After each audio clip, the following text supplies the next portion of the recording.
Hello and welcome to episode 14 of the review and recap series for the Living Under Nazi Rule OCR History B unit.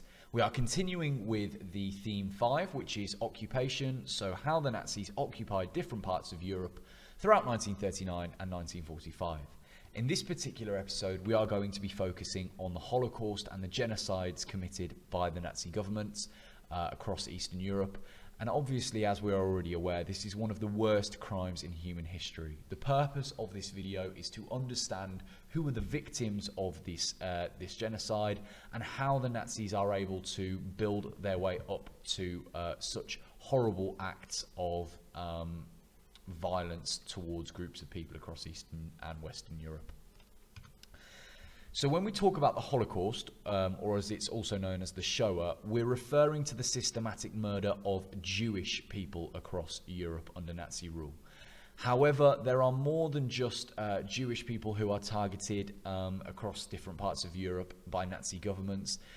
In total, there are 11 million people, historians believe, including 6 million Jewish people that are systematically killed by the Nazis. And that includes groups such as Slavs, so people from Eastern Europe, Roma and Sinti Gypsies, communists, homosexuals, people with disabilities and other political opponents, ethnic minorities, and people from Russia and Poland, places like Hungary, are all systematically murdered by the Nazis, to a total of about 11 million by 1945. Nearly 6 million of these people were Jewish people. That is roughly 2/3 of the population, the Jewish population of Europe at the time. As the Nazis begin to control more of Eastern Europe throughout the Second World War, they control more Jewish people. They see this as an increasing problem that they need what they believe to be a solution for.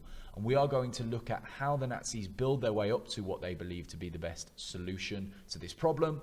And we're going to look at the consequences of the Nazi policies throughout the Second World War.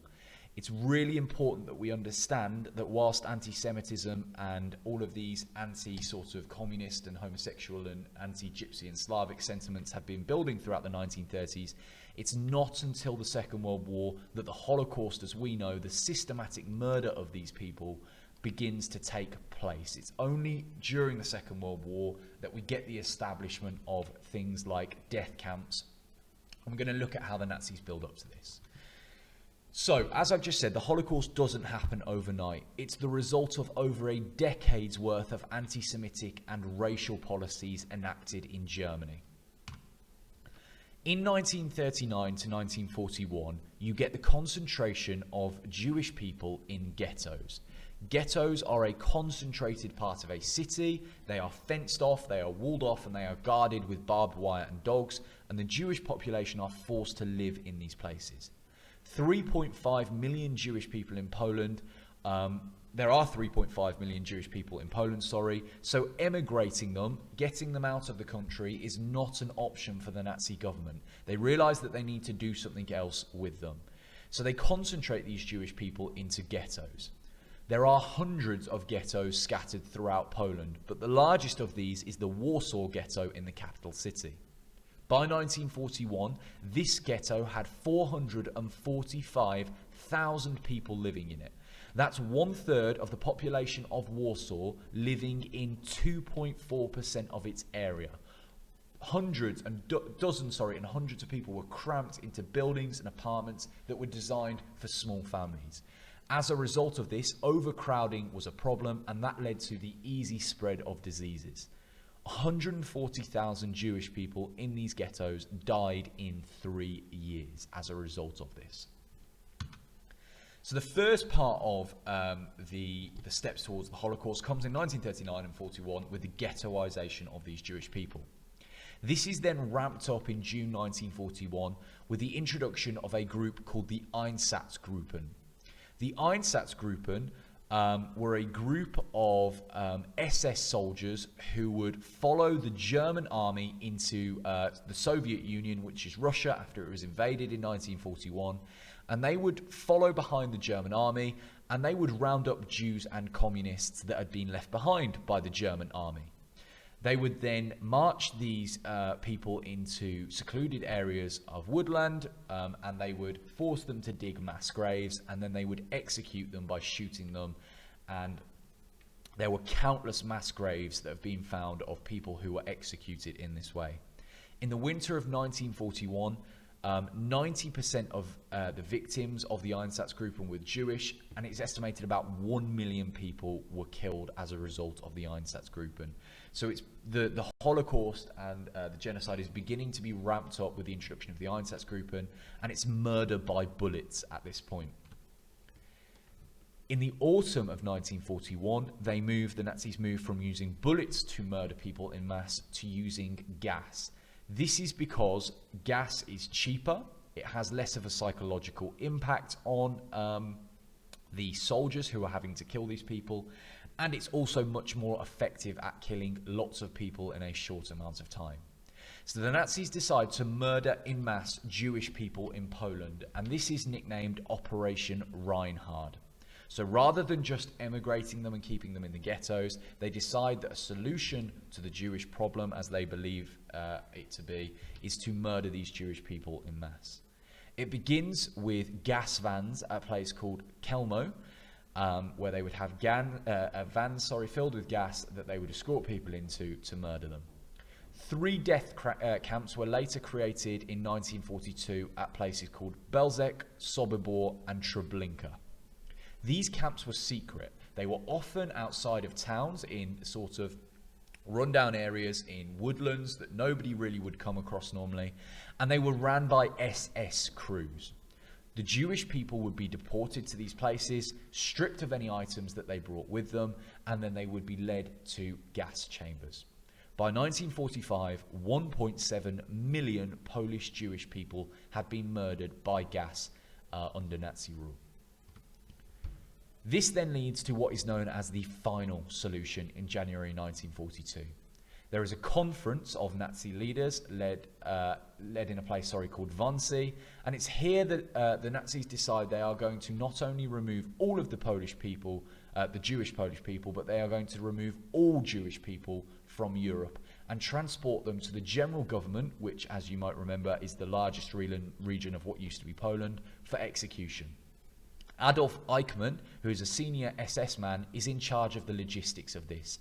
He is in charge of working out how the Nazis are going to get European Jewish people from wherever they currently are being occupied into the general government to be executed in gas chambers. Perhaps the most infamous of these gas chambers is Auschwitz II, which is Auschwitz-Birkenau. And there is a picture of it there, and you can see the train lines coming through the watchtower. Jews from across Europe were transported in horrendous conditions to places like Auschwitz. They would be sent into cattle carts where they would be packed in with no water, no food, and just one bucket in some cases to go to the toilet. There was dozens, if not hundreds of people cramped into these cattle carts, and lots of Jewish people would perish on the journey alone as they would be locked in here for days at a time without food, without water, without light, and without rest. Once the Jewish people were received at whichever camp they were sent to, the SS guards and the doctors would then file them into 2 lines where they would begin to inspect them. You'd have the males on one side and the females on the other, and they kind of joined together as well. The fit and the able were put to work, so they would decide if that person looked healthy enough to be used for forced labour. The rest, which was about 75% of the people transported to these camps, were immediately sent to gas chambers, one of 4 gas chambers at Auschwitz. These gas chambers were designed to look like showers. It's here where the Jewish people would be asked to take off their clothes and leave their personal items. Well, they'd have already left their personal items when they got off the train. They would have been thrown to one side. They would then be packed into these chambers. The door would be locked, and Zyklon B pellets, which were a poisonous gas, they react with the water vapor in the air, would be dropped through the ceiling, and it's here where the people would be killed. And it roughly took 20 minutes on average to kill the groups of people in these shower chambers. Sonderkommandos were groups of Jewish prisoners who were forced to work for the Nazis at these camps. Sonderkommandos would be given slightly better food and conditions, But their job was to remove the bodies from these chambers after they had been gassed and burn them in crematoria. They would then be responsible for scattering the ashes of these victims in different places along the camps. After a few months, the Sonderkommando would be killed because they would know too much about the Nazi operations at these camps. So being picked as a Sonderkommando was a guaranteed death sentence. Up to 12,000 people a day at Auschwitz II-Birkenau were murdered, and it totaled over 1 million people throughout its existence.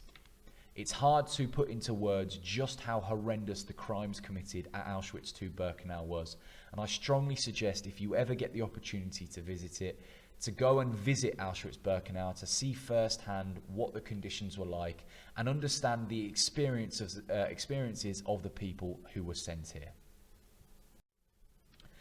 As ever, as part of the revision video, I've included some quiz questions to test yourself on.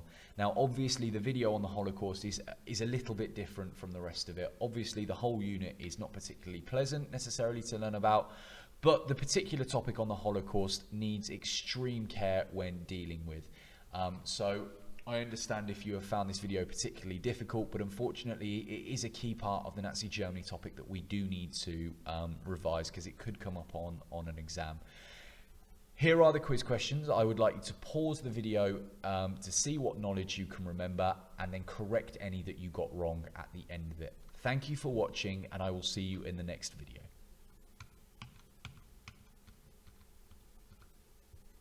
And the answers